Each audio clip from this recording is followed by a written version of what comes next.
veux que ta carrière soit au top. Tu veux booster ta carrière. Tu veux sortir des stratégies qui marchent en entreprise et qui épatent tout le monde. Alors connecte-toi tous les samedis 16h-17h sur l'émission Carrière et Stratégie uniquement sur ABK Radio.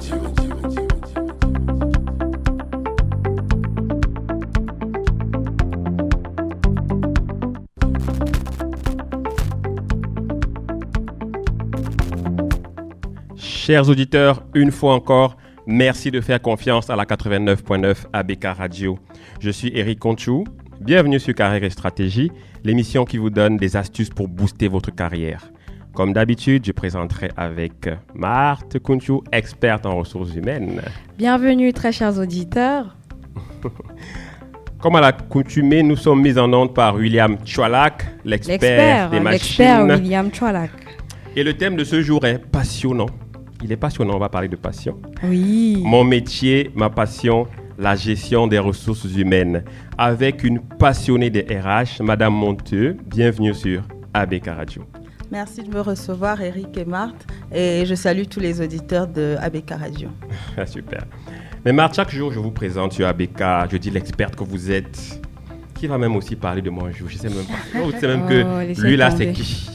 Je ne sais pas. Mais okay, bon. Je le ferai.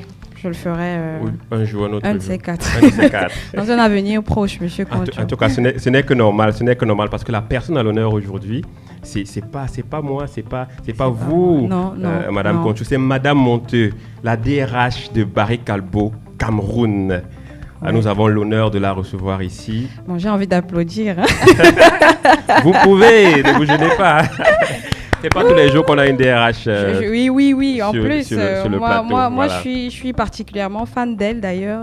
Ah, bah voilà, grâce à ABK, tu rencontres ton voilà, idole. Vraiment, ABK Radio, merci de me donner cette opportunité. Ok, Madame Monteux, pouvez-vous vous présenter à nos auditeurs, s'il vous plaît? Bien sûr. Alors, je suis Olivia Monteux, épouse Banguet, camerounaise âgée de 37 ans.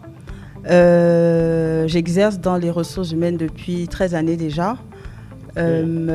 J'ai toujours voulu exercer une profession qui me permettrait d'aider les gens.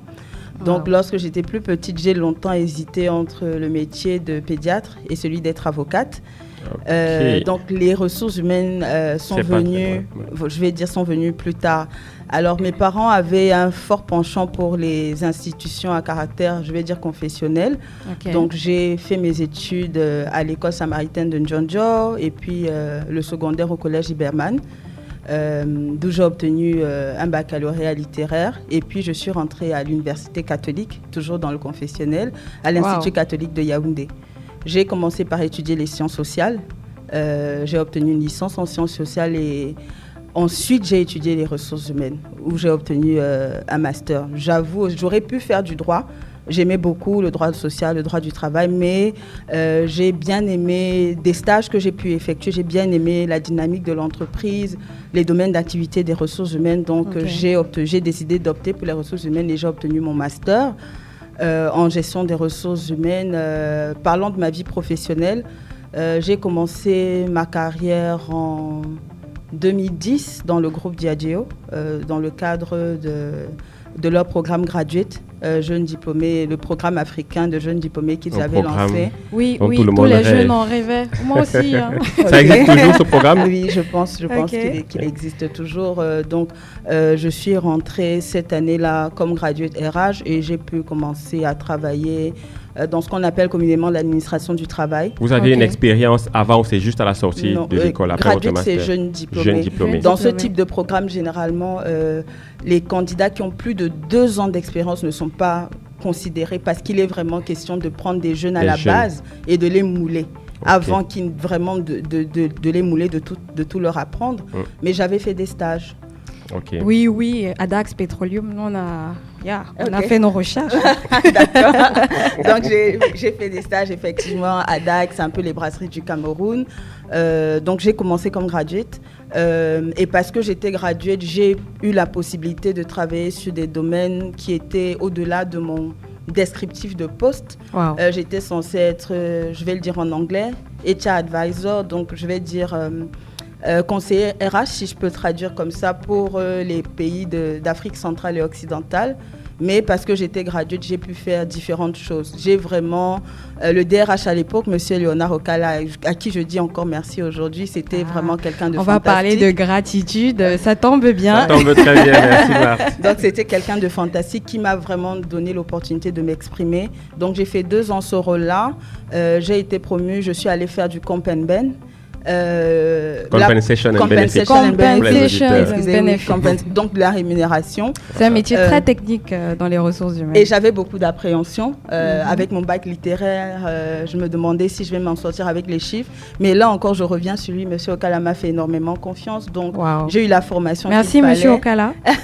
Donc j'ai eu la formation qu'il fallait. J'ai exercé en tant que Comp and Ben, là encore sur un scope West and Central Africa. Et puis j'ai fait du talent management. 2 ans plus tard, j'étais talent and engagement business partner. Ça englobe la formation, le développement des compétences. Toujours à Guinness Cameroun. La gestion des talents. La gestion des talents, exactement. Et le recrutement également. De très belles années, je pense jusqu'en 2017.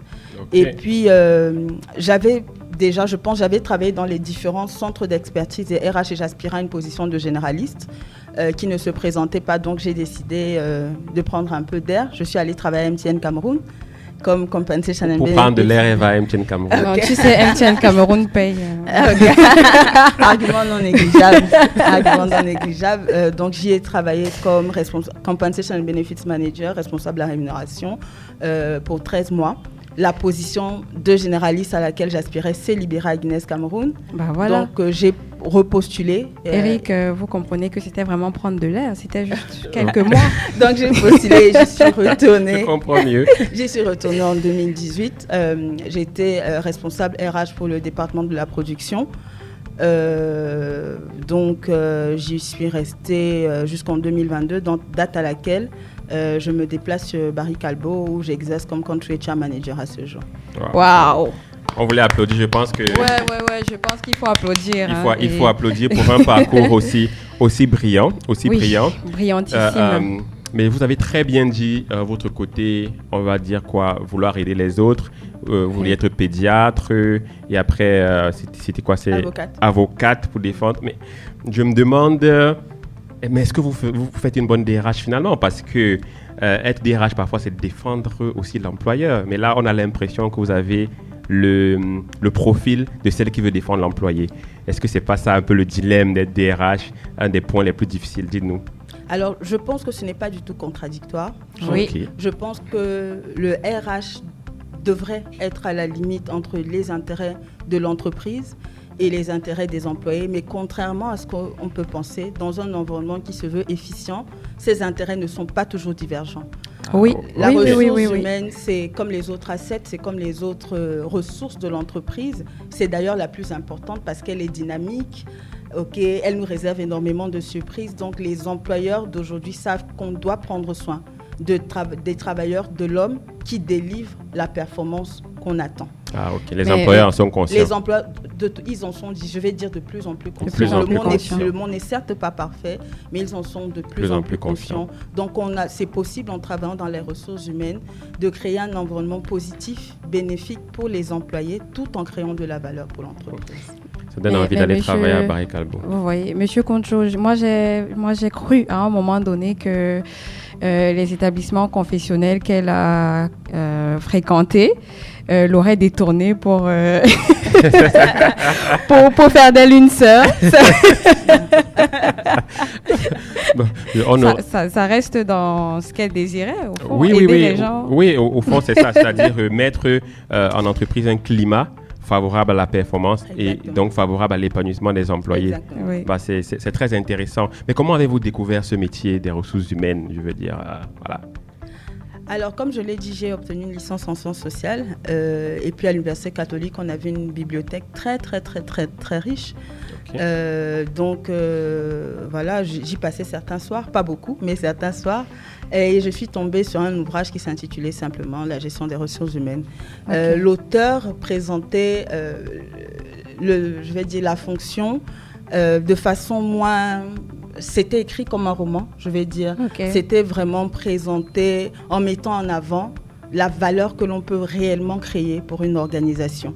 Je n'étais pas du tout attirée par la fonction RH centre de coût ou l'administration du personnel, tel qu'on le dit généralement, où il faut payer les salaires, faire les lettres de congé, les attestations d'emploi. Non, mais il mettait en avant vraiment la valeur créée. Il y a d'ailleurs des courants de pensée qui quantifient la valeur créée par les ressources humaines de façon qualitative aussi. On peut l'estimer de façon quantitative. C'était d'ailleurs le thème de mon mémoire de mon mémoire de master, le retour sur investissement des pratiques de ressources humaines, de gestion des ressources humaines. C'est un livre qu'il faut faire, ce mémoire, il faut le faire lire au patron des PME au Cameroun, oui, parce qu'on a encore pas mal de PME dans lesquelles il n'y a pas de direction des ressources humaines. Non, où il n'y a même pas besoin d'avoir forcément une direction, mais au moins quelqu'un qui a cette responsabilité-là, qui a cette fonction-là dans l'entreprise. Parfois, ça manque. Oui. Il y a énormément de coûts et de pertes lorsqu'on ne prend pas soin, je vais dire encore des employés, de son asset, des gens, des personnes qui viennent réaliser ou mener les opérations de l'entreprise. Si je vais vous donner un exemple, un recrutement qui est subjectif, qui n'est pas fait sur la base de bons critères, vous allez payer un employé qui n'est pas compétent. Oui. Et voilà. Donc, je veux dire, si c'est pour une activité dans le commerce, vous ne faites pas vos chiffres. Oui, peut-être parce que votre logique, elle est plus familiale qu'autre chose. Mais après, vous sentez directement le coût de la méperformance de cette personne. Oui, sans compter le coût lié au recrutement, sans compter le temps qu'on y met.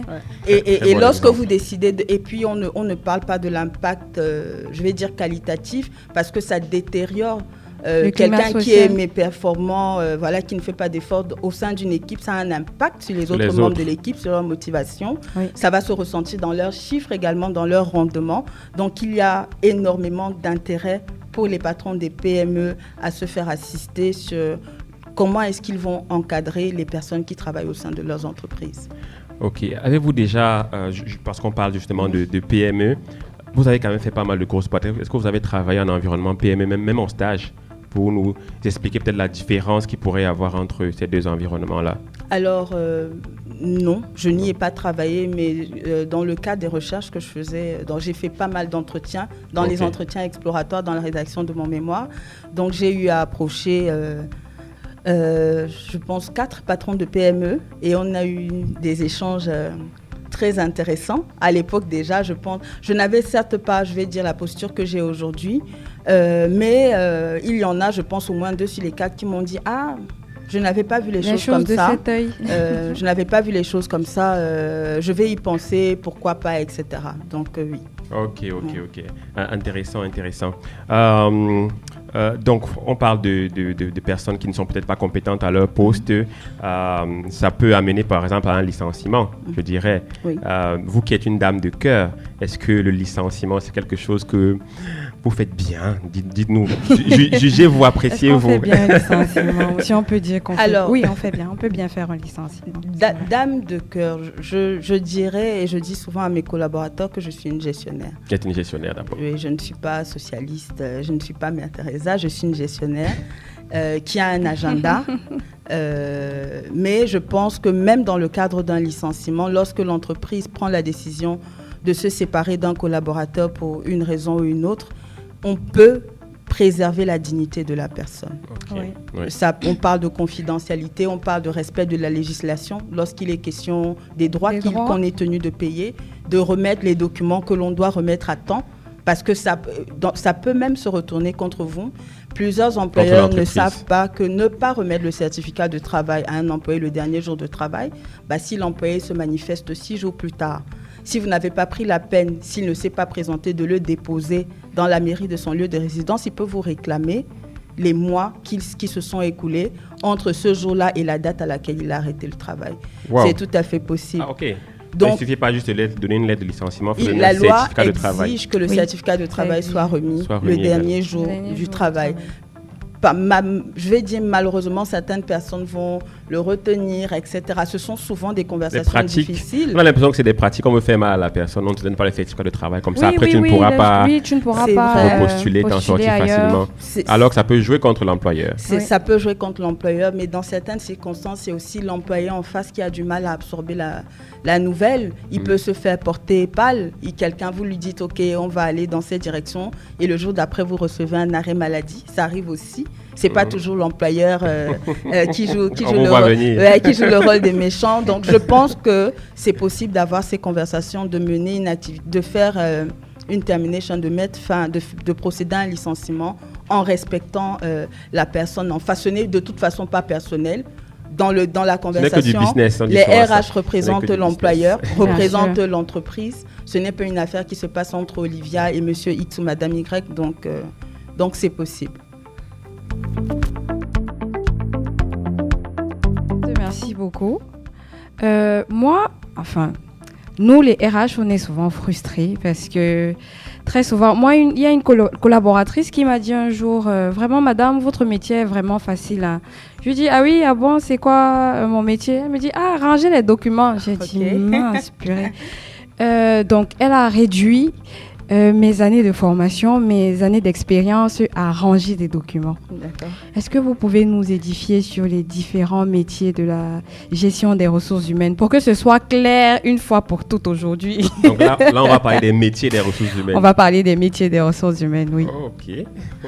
Alors, dans les métiers des ressources humaines vraiment couvrent toutes les étapes de la vie d'employé.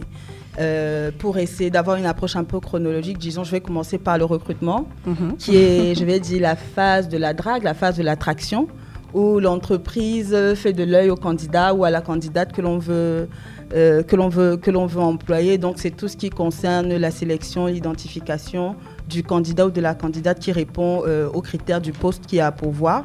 Okay. Donc, c'est le recrutement. Une fois que la personne a accepté, une fois que le candidat devient un employé ou une employée, on va avoir les opérations qu'on peut aussi appeler l'administration du travail. Et on est là dans le domaine où on exécute le contenu du travail, du contrat de travail. Donc, c'est la gestion des contrats, la gestion des congés, la gestion de la discipline, la paye. L'employé est là, on exécute son contrat, mais il faut aussi... il faut maintenir sa motivation. OK, et il faut le retenir. Et donc, on parlait de paye, mais on peut également parler de rémunération, ce que j'appelais tout à l'heure. Je préfère compensation and benefits. Je pense que ça rend mieux le contenu parce qu'on est là dans le métier où on va penser, on va définir la stratégie à mettre en place pour attirer, pour être attractif en tant qu'employeur. On ne s'en rend pas forcément compte dans notre pays, peut-être parce qu'il y a, en tout cas à un certain niveau, plus de ressources qu'il n'y a d'emploi. Effectivement. Mais dans d'autres environnements qui sont plus compétitifs, je vais dire plus où il y a la guerre des talents réellement, c'est important de travailler ce qu'on appelle son employer branding. C'est important d'être attractif en tant qu'employeur. Extrêmement pertinent parce que justement, il y a des entreprises, quand les candidats voient le nom de l'entreprise, ils disent « je suis plus disponible ». Voilà. Je préfère ne même pas aller en entretien. Dès qu'on a dévoilé, ils disent « ah non, merci. » Ah non, je ne suis pas intéressée. Je passe mon tour. Parce qu'ils ont mauvaise presse. Et des fois, la réputation d'une entreprise va être ternie par des employés qui y sont encore et qui sont mécontents. Ce n'est pas comme ABK Radio où on m'a dit « venez ici pour être un consultant ». J'ai dit « non, je viens tout de suite parce que je cours. ABK Radio, c'est quelque chose. Merci ABK Radio. En termes de climat de travail. Monsieur Toala confirme. Oui, il confirme. Oui, non, mais lui, il est toujours heureux. Il est toujours heureux, lui. Parce qu'il travaille à ABK Radio, qu'est-ce que vous pensez? Oui.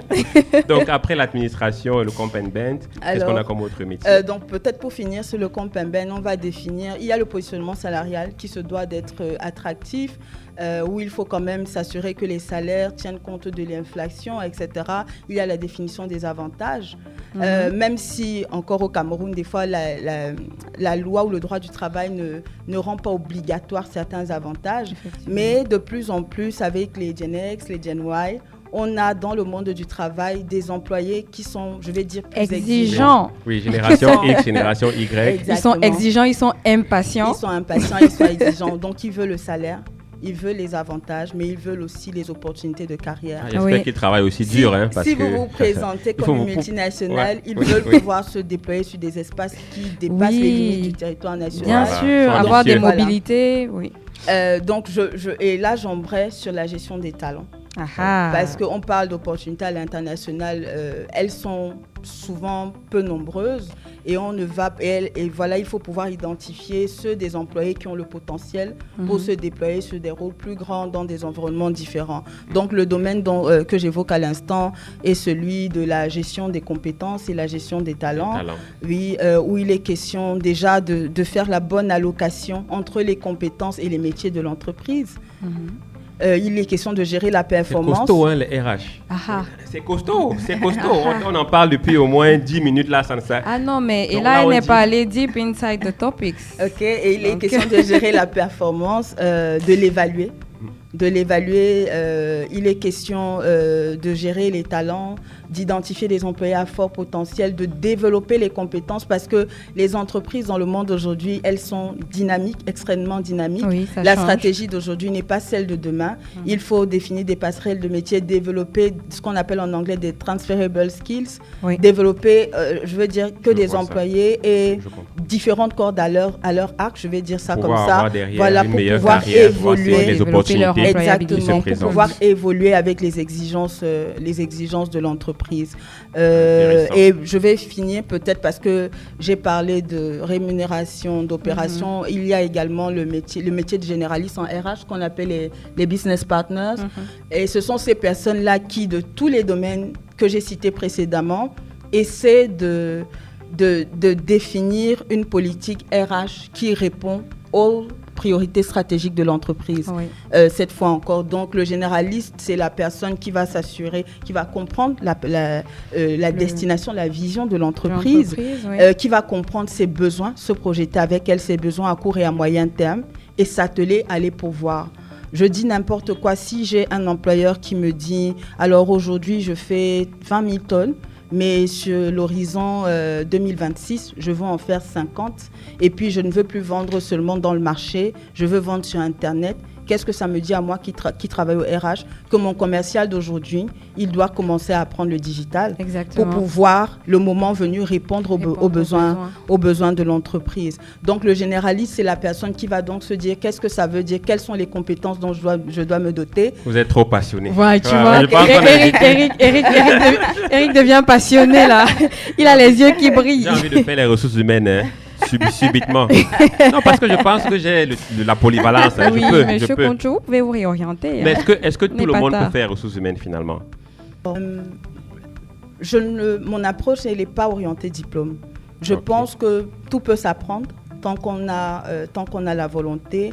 Maintenant, pour ceux qui n'ont pas étudié la gestion des ressources humaines, il y a des certifications et il y a même l'apprentissage on the job. Beaucoup de multinationales aujourd'hui ont pour méthodologie d'apprentissage le ratio qu'on appelle 70-20-10. Et ce ratio, il veut dire que 70% d'un apprentissage effectif se fait on the job. Sur le poste du travail. Vous apprenez en faisant. 20% va se faire par les autres. Vous apprenez de votre mentor, vous apprenez de votre manager, vous apprenez de vos collègues, de vos pairs. Et 10% seulement de l'apprentissage va se faire dans la méthode traditionnelle de la formation. Donc, je pense que tant qu'on veut, on a de la volonté et qu'on se donne la peine d'apprendre ce qu'on a besoin de savoir. C'est un métier, c'est un métier ouvert. Oui. Ok, c'est un métier ouvert, chers auditeurs. Faites des certifications en ligne. Rapprochez-vous des gestionnaires de ressources humaines dans votre entreprise pour voir s'il y a des opportunités de poste pour y aller faire des job rotation par exemple et apprendre sur le poste. Donc, c'est un métier très passionnant, c'est un métier riche. Vous voulez ajouter quelque chose? Si vous me permettez de finir, je voulais finir sur les domaines d'activité des RH en disant l'évolution du monde a également introduit dans la gestion de ressources humaines des domaines tels que, désolé, je l'ai dit en anglais, la plupart analytics qui est vraiment l'approche orientée données. C'est vrai que tout bon gestionnaire de ressources humaines doit pouvoir parler chiffres. Parler chiffres, Ok, oui. on est Faire parler les sorti, on est chiffres. sorti de l'époque où on se disait on veut recruter 10 personnes, il faut tant. Il faut pouvoir comprendre quel est le budget et être créatif pour optimiser l'usage de ce budget de façon à répondre aux besoins de l'entreprise. Il y a les questions de diversité, d'équité et d'inclusion qui sont, je veux dire, on ne peut pas faire sans. Équité, inclusion. Au jour d'aujourd'hui, Oui. c'est vrai qu'elle ne se décline pas de la même façon dans un environnement tel que le nôtre, par exemple qu'à l'Occident, en guise de comparaison, mais ce sont des problématiques qu'il est important d'adresser en entreprise, la diversité de genre, peut-être plus proche de nous, la diversité de tribus. Les collègues sont souvent regardants en se disant est-ce que c'est son frère, est-ce qu'il veut ramener le village, ce sont des problématiques auxquelles on fait de plus en plus face et les employés sont de moins en moins silencieux lorsqu'ils ont l'impression d'être abusés. Donc, il y a également toutes les activités autour de change management. Du travail hybride, on est sorti du Covid, on est aujourd'hui sur des problématiques de travail flexible, de travail à distance, etc. Tout ce qui concerne le well-being, comment est-ce qu'on paye bien le bien-être au travail mental, social, etc. etc. Oui. C'est lourd les ressources humaines, c'est lourd. C'est très vaste. C'est très vaste. Donc pour ceux qui pensent que on recrute juste, on paye les salaires, on range les documents, entre parenthèses. J'espère que les jeunes nous écoutent, ceux qui veulent rentrer dans le cercle fermé des grandes entreprises et même des PME. J'espère que les patrons nous écoutent, l'importance de cette fonction des ressources humaines. Marthe, on va prendre une pause. Oui. On va prendre une pause avec Blacko. Et je vous laisse deviner le titre, Marthe, de la musique de Blacko. La chronique porte sur quoi? La chronique. Attends. Gratitude. La gratitude. La gratitude, le titre de Blacko, Gratitude. Merci William.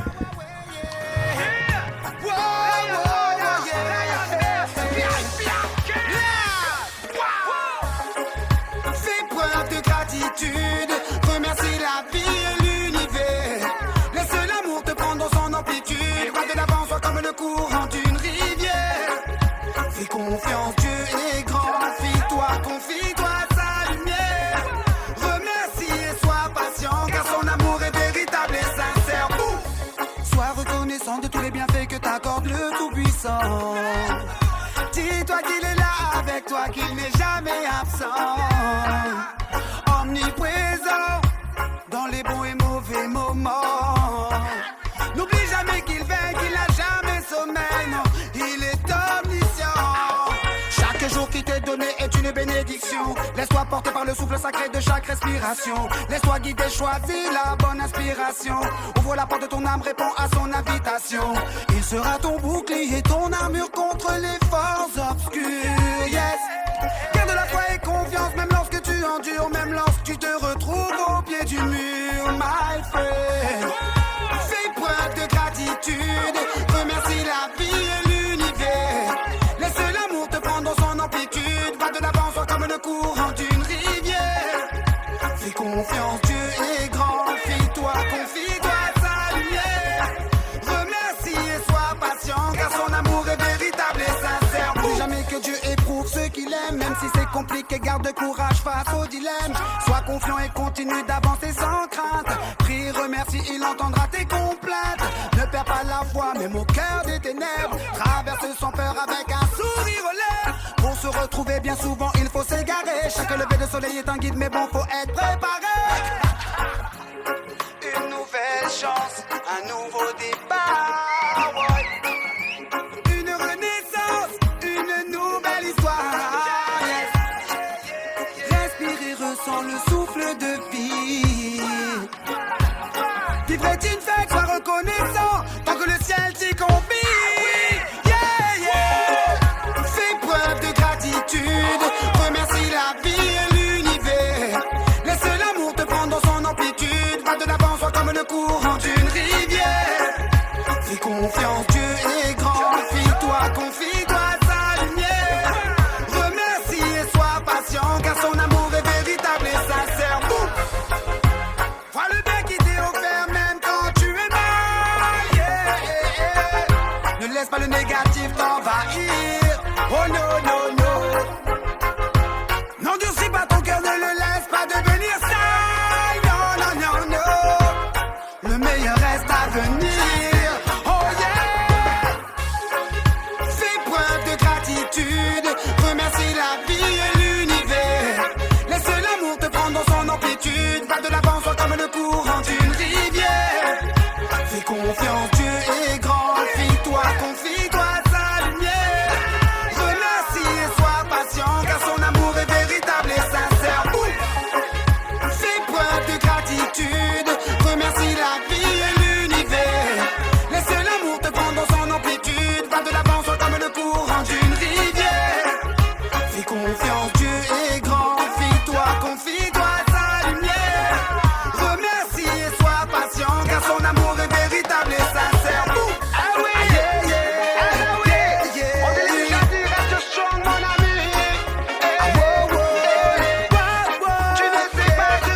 les soucis de data? MTN est là pour toi et te propose de nouveaux forfaits internet généreux et selon tes besoins. Tape étoile 157 dièse et surfe à volonté. Alors, on fait quoi aujourd'hui? ABK Radio. Vous écoutez Carrière et Stratégie sur ABK Radio.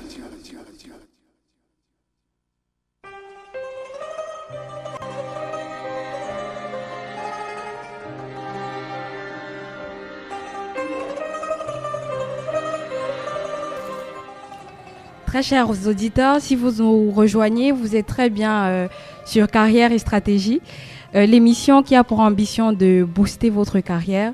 Aujourd'hui, nous avons avec nous un grand nom de la gestion des ressources humaines au Cameroun, Madame Monteux, qui aujourd'hui nous parle de sa passion pour ce métier. Comme toujours, nous nous sommes rendus à notre chronique.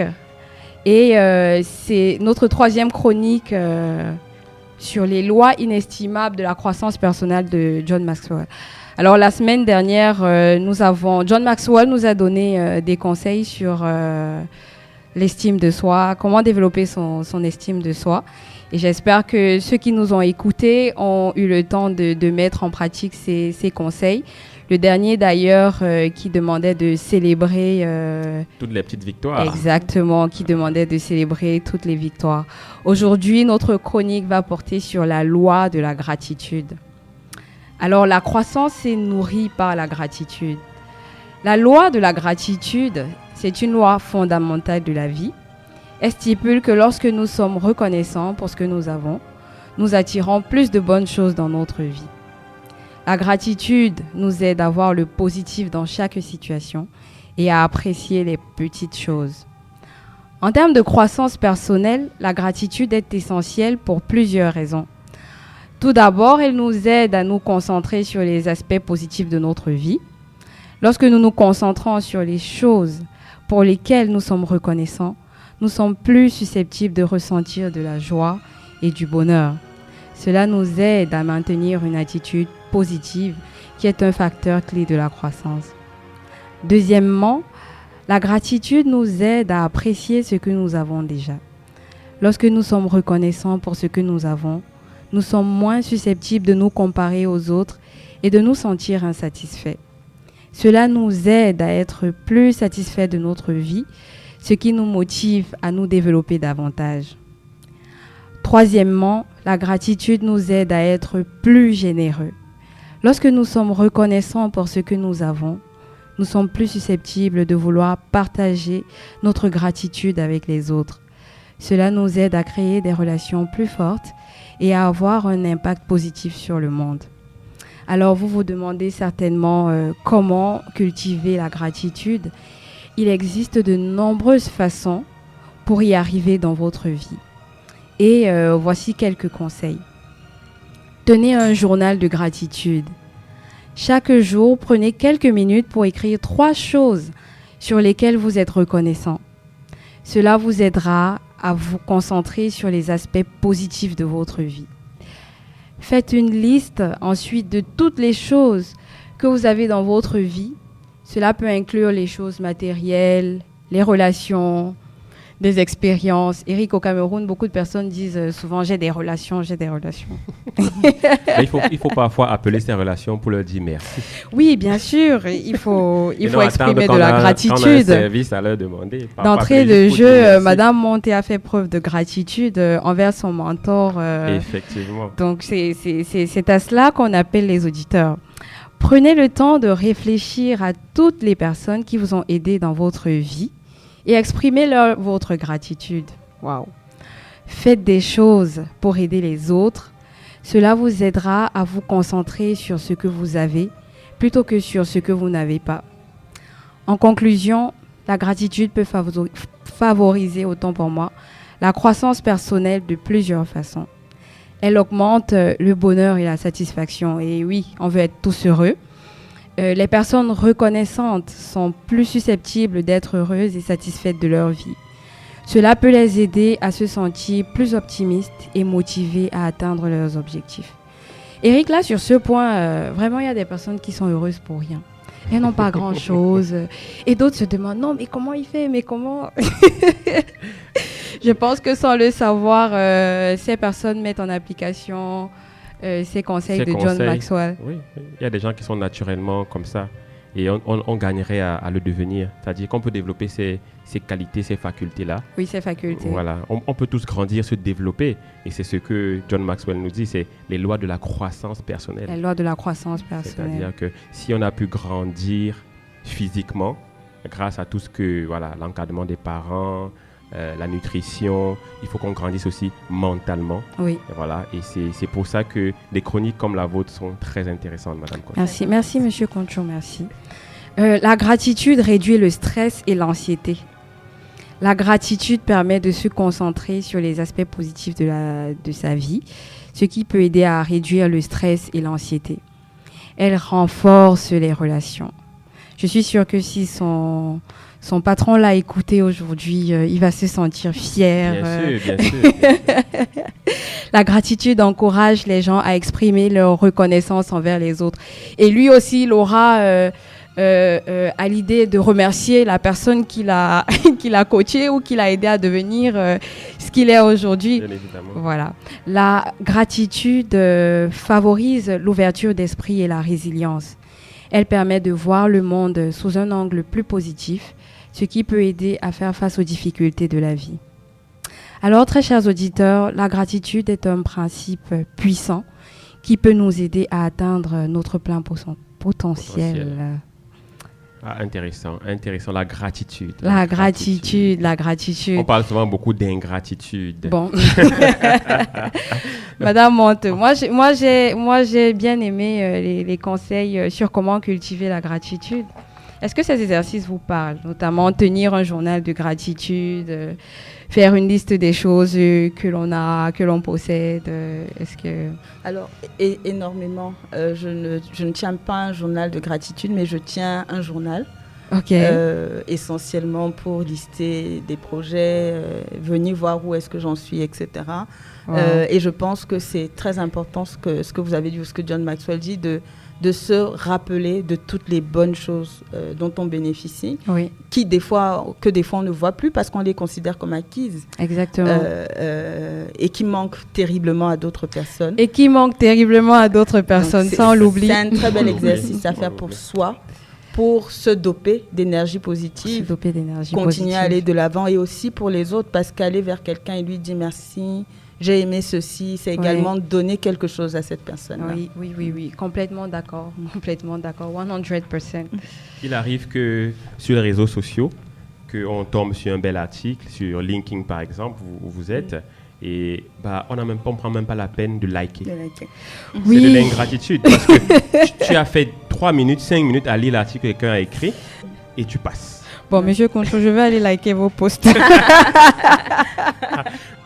mais j'aimerais dessus, quand tu parles de post, ça me rappelle le post que Madame Monte a fait hier pour annoncer qu'elle venait sur l'émission.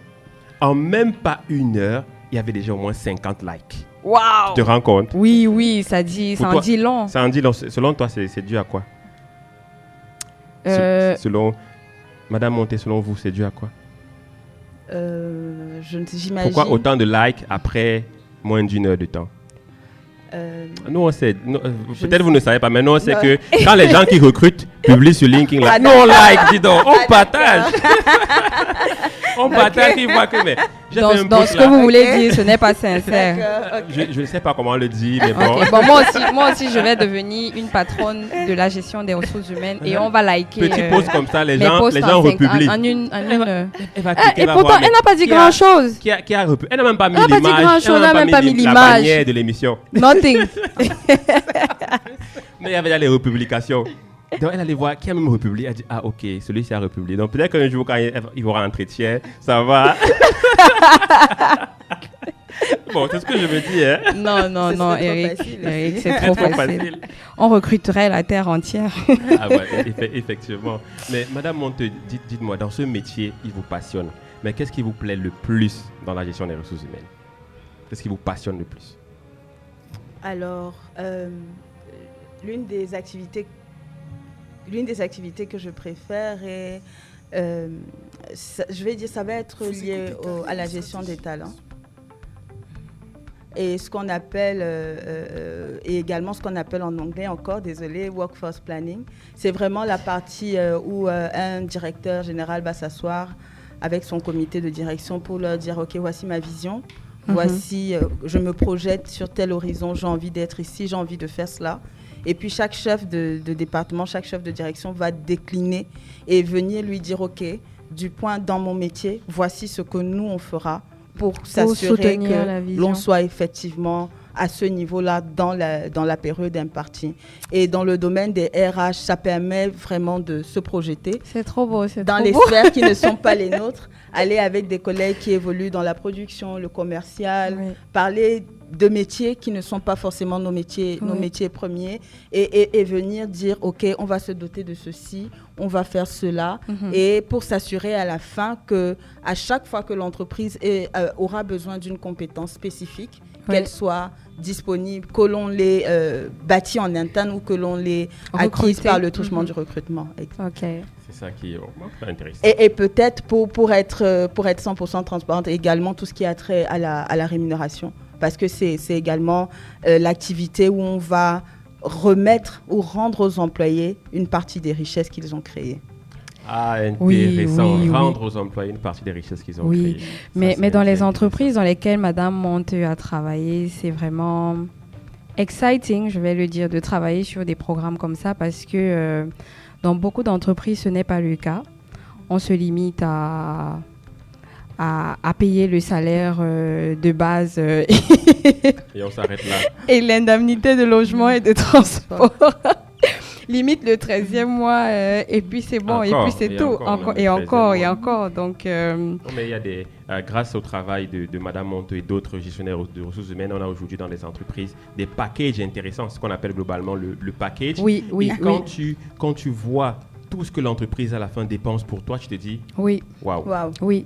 Dans mon expérience dans une entreprise en France, à la fin de chaque année, on faisait ce bilan-là. Oui.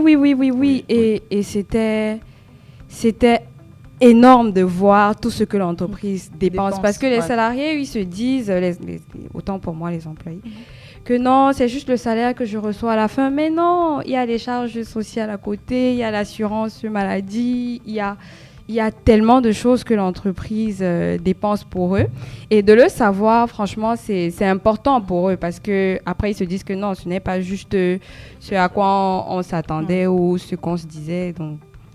Et pour des gens comme moi qui changent parfois beaucoup de travail, c'est intéressant d'avoir tout ça comme ça. Quand l'entreprise te donne ces éléments-là et quand tu les prends pour aller vers un autre poste, je t'assure que tu blindes bien ta négociation. Bon, en tout cas, je sais que Madame Monteux, elle, ses déplacements ne sont pas fortuits.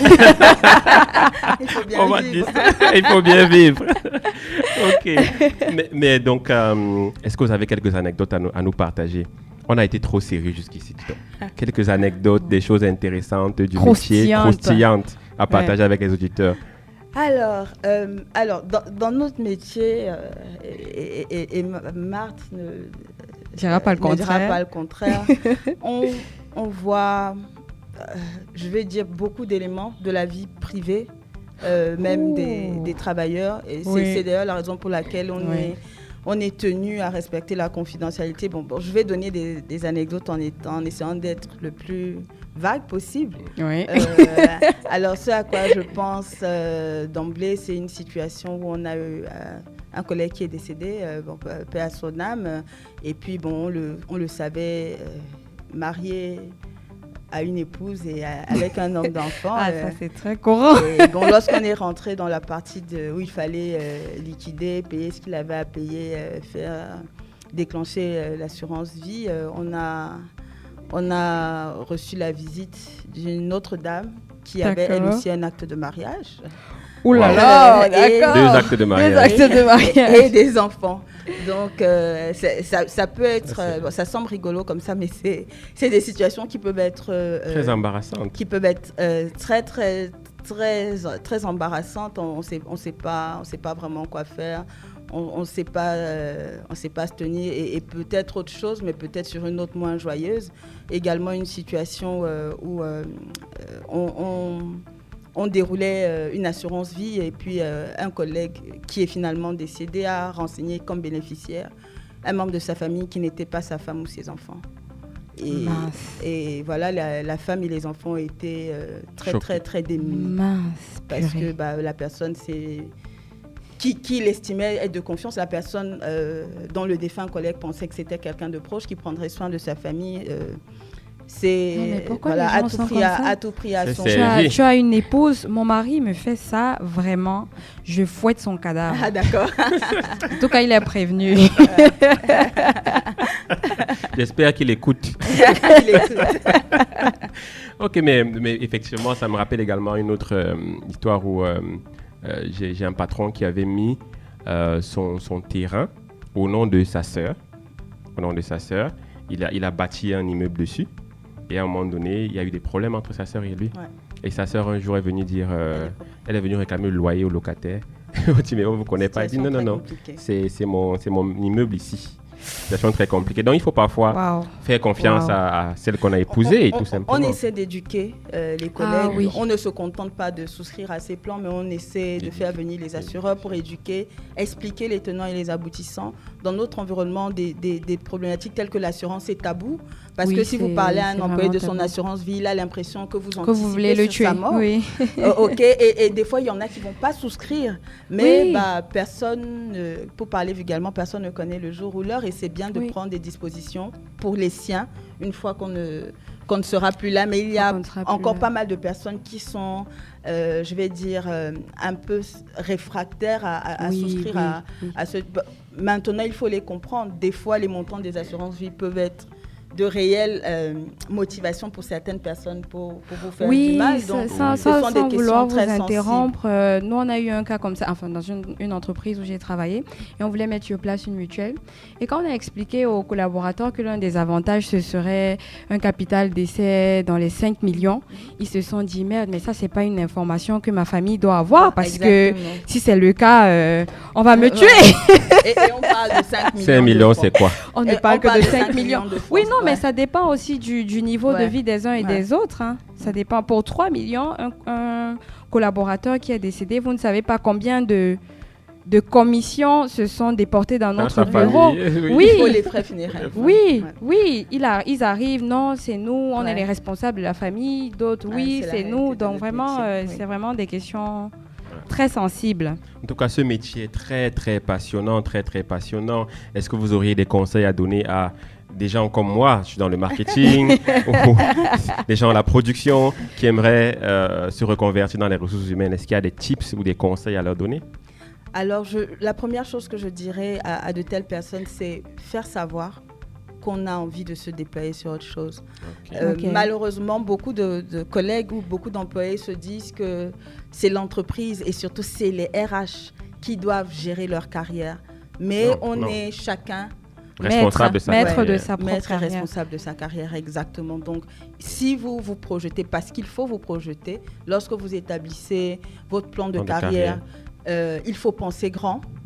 Alors, ne le liez pas forcément à une entreprise. Et c'est tout l'intérêt d'être compétent ou compétente parce qu'on peut se déployer dans des environnements divers. Il faut, et ça implique, pour que l'entreprise ait envie de vous retenir, il faut travailler dur. Donc, je leur dirais, faites savoir que vous êtes intéressé, que vous avez envie de vous déployer sur autre chose et prenez des actions qui vont dans le sens de votre intérêt. Apprenez. Lisez. Des certifications. Oui, passez des certifications, demandez à faire des remplacements, à faire du compagnonnage, à venir passer 2 semaines, 6 semaines dans le domaine qui vous intéresse. Manifestez votre intérêt de façon formelle et posez des actes qui vont dans le sens de cette. N'attendez pas que tout vienne à vous. Oui, sur un plateau doré. Que ce n'est pas. ce n'est pas. Et généralement, lorsqu'il y a des opportunités, elles sont toujours moins nombreuses que le nombre de personnes intéressées. Bien évidemment.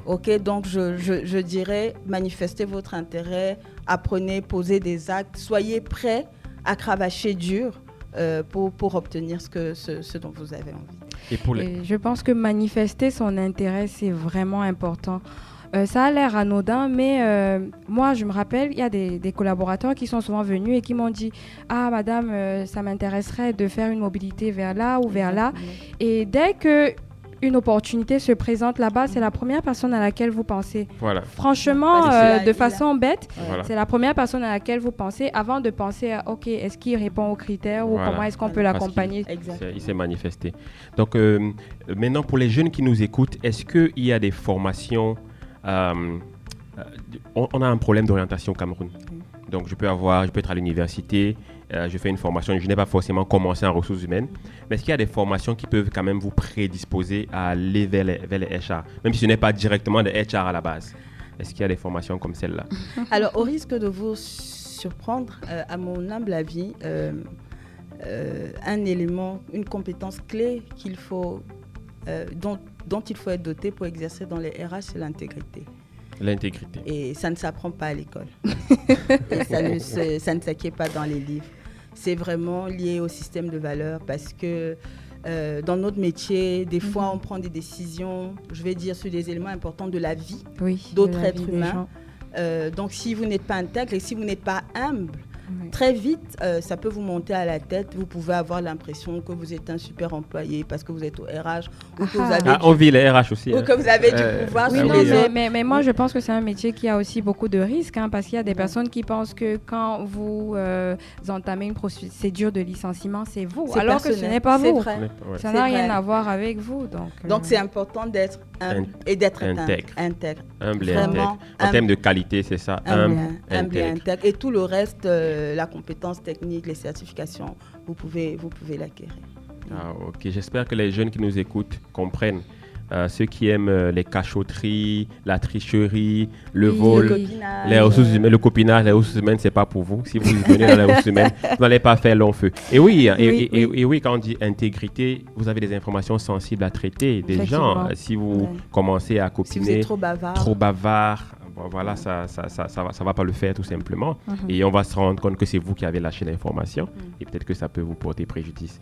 Donc, si vous êtes papato, si vous êtes tricheur, vraiment, ne venez pas dans les ressources humaines. Chers auditeurs, nous sommes arrivés au terme de cette magnifique émission avec Madame Monteux, que l'on remercie très chaleureusement, très vivement. Nous n'avons pas vu le temps passer, en tout cas moi pas. Non. Comme d'habitude, c'est allé très très très très vite. Nous remercions William Choualak pour la mise en onde et on vous dit à la semaine prochaine, à très bientôt pour une nouvelle édition de Carrière et Stratégie. Au revoir très chers auditeurs. Au revoir.